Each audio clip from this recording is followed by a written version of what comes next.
আসসালামু আলাইকুম। Welcome to khadiza'swittyrecipe।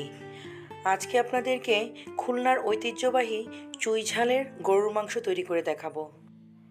এই চুইঝাল খুলনা সহ বাংলাদেশের দক্ষিণ পশ্চিমাঞ্চলগুলোতে বেশ বিখ্যাত।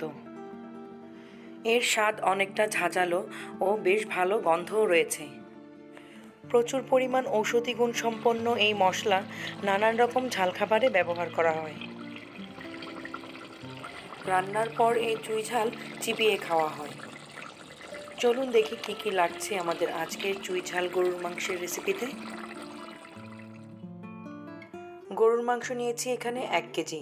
মাংসগুলোকে ভালোভাবে ধুয়ে নিয়েছি।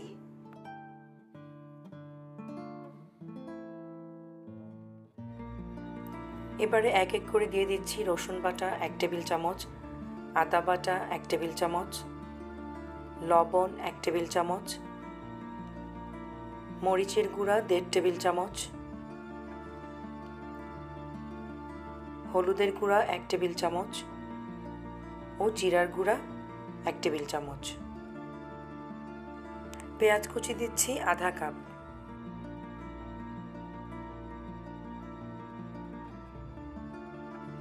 আরও দিচ্ছি তেজপাতা, দারচিনি, এলাচ ও সরিষার তেল।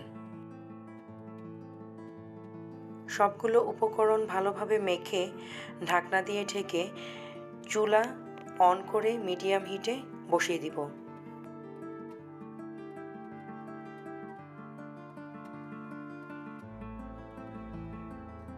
5 মিনিট পর ঢাকনা খুলে মাংসটাকে ভালোভাবে নেড়ে আবার ঢাকনা দিয়ে ঢেকে 5 মিনিট কষিয়ে নিব।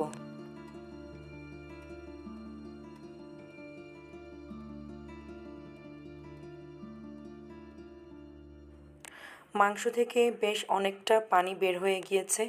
এখন এটাকে আরও কিছুক্ষণ কষাতে দিব তেল উঠে আসা পর্যন্ত।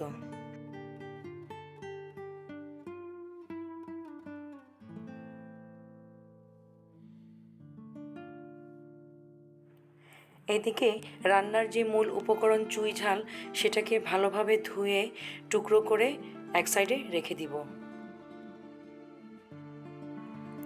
মাংস কষানো প্রায় শেষ, তেল উঠে এসেছে। এখন পরিমাণ মতো পানি দিয়ে দিচ্ছি।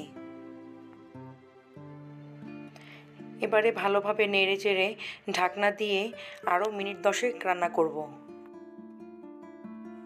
রান্নার এই পর্যায়ে দিয়ে দিচ্ছি গরম মশলা গুঁড়া 1 চা চামচ। আর এখানে রসুন নিয়েছি 3টি। রসুনের উপরের খোসাগুলোকে ফেলে ভালোভাবে ধুয়ে তারপর দিয়ে দিতে হবে। আর এখানে আরও দিচ্ছি চুইঝালগুলো।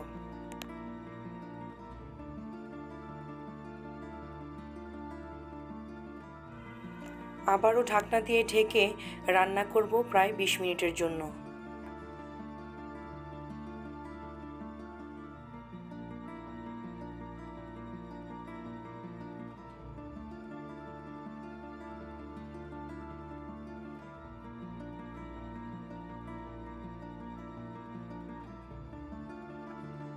ফিরে এলাম 20 মিনিট পর।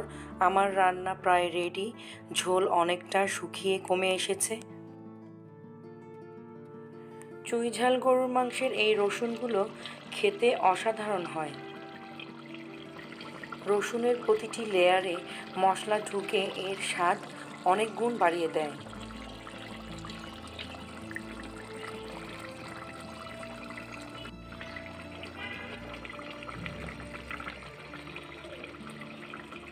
রান্না তো প্রায় শেষ। এখন আমি চুলা বন্ধ করে দিচ্ছি।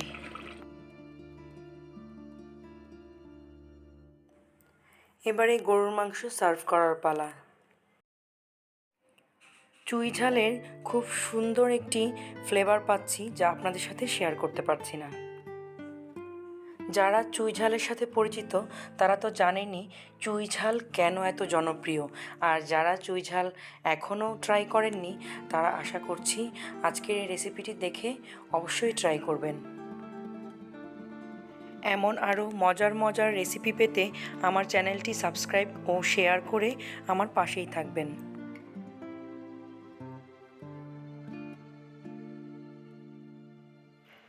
সবাই ভালো থাকবেন, সুস্থ থাকবেন, খাদিজাস উইটি রেসিপির সাথেই থাকবেন। আজকের মতো এখানেই বিদায় নিচ্ছি। আল্লাহ হাফেজ।